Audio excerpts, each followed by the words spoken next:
This former blacksmith shop in one of Worcester's historic mill complexes is home to a passion project. You started, like every great American story, in a basement?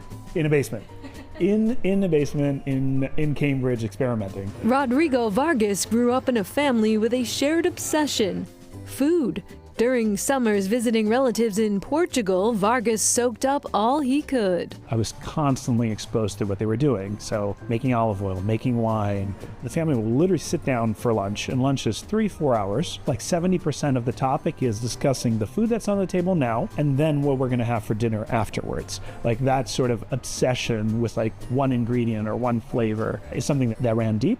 Today, Vargas is focused on one ingredient: vinegar. I didn't think anybody was making really great American vinegar. Vinegar comes from alcohol. So if we have great American alcohols, why didn't we have great American vinegar? Vargas left a corporate job to launch American Vinegar Works in 2019. He's inspired by 19th century techniques to make small batch vinegars. They're raw, fermented slowly in a special machine, barrel aged and bottled by hand. When you think about vinegar tasting better, one of the things that you should think about is it should be much more than acid. Even though the alcohol is all transformed to acid, you should be able to get some of that flavor. We want to innovate by bringing people back to how great vinegar could be and how it transforms your food.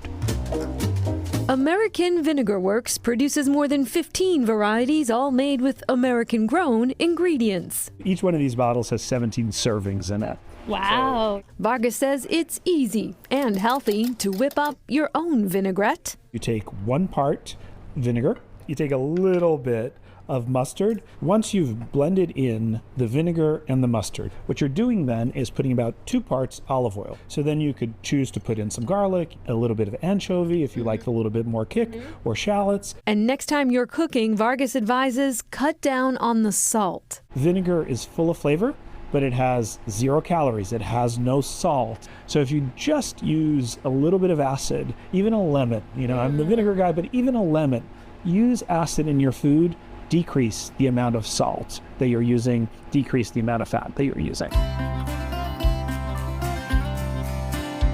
In Littleton, Massachusetts, some salad to go with your dressing. My goal here at Johnny Putt Farm is to pick, pack, and deliver the same day, and to produce greens that have a little snap to them.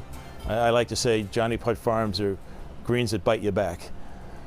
Jerry Cavallo is the jack of every trade at Johnny Putt Farm. As a child in New Jersey, he helped his parents with their victory garden. During a long career in engineering, an idea began to sprout. For about 45 years, I was doing international and domestic travel. And so I noticed overseas that people were much more connected with their source of food. And I said, well, what can I really make an impact on? What is not as good here as it is somewhere else? And I came up with greens because they come from California, and it's a long trip to get here, and everything tastes better when it's fresh. This greenhouse gets its warmth from the ground. It's called an earth battery. Near his residence, Cavallo built these high-tunnel greenhouses where he can grow year-round. His salad greens are free of pesticides, fungicides, and other chemicals. I think what grows on a leaf is good for you, not just the leaf itself. And so if you keep a clean environment, no warm-blooded animals come in here except for me. I pick everything by hand, and I always wash my hands before I cut. These are called deep water rafts. It's just you put a nutrient solution and they float on top. Behind me where the flowers are growing, that's called an aquaponics setup. You can hear the water splashing down. Johnny Putt Farm grows a variety of red and green lettuce, arugula, microgreens, and other dark leafy greens. I try to find things that have stronger flavors. I like the arugula. When it gets older, it has a different taste than when it's young. And so I try to find things that sort of make the greens pop. Cavallo likes to toss in a few edible flowers with each 15-ounce bag. Because Johnny Putt Farm picks, packs, and delivers the same day, Cavallo mostly sells to customers close to Littleton. Well, it's something I always wanted to do, have my own business. But you don't make much money in the farming business. I only make money if people pay more than what my costs are. And if people are willing to do that, I consider that to be a vote.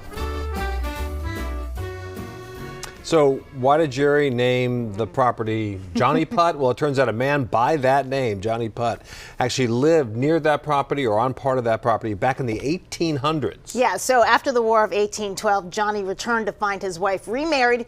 thinking he was dead, Johnny gave her a choice, and she chose her new husband. Johnny became a hermit. Sorry, Johnny. Cavallo sees this as a cautionary tale about risk management, and the story reminds him to think smart about business. And perhaps who you choose as your partner Yes. as well. Up next, a bit of cowboy flair right here in New England.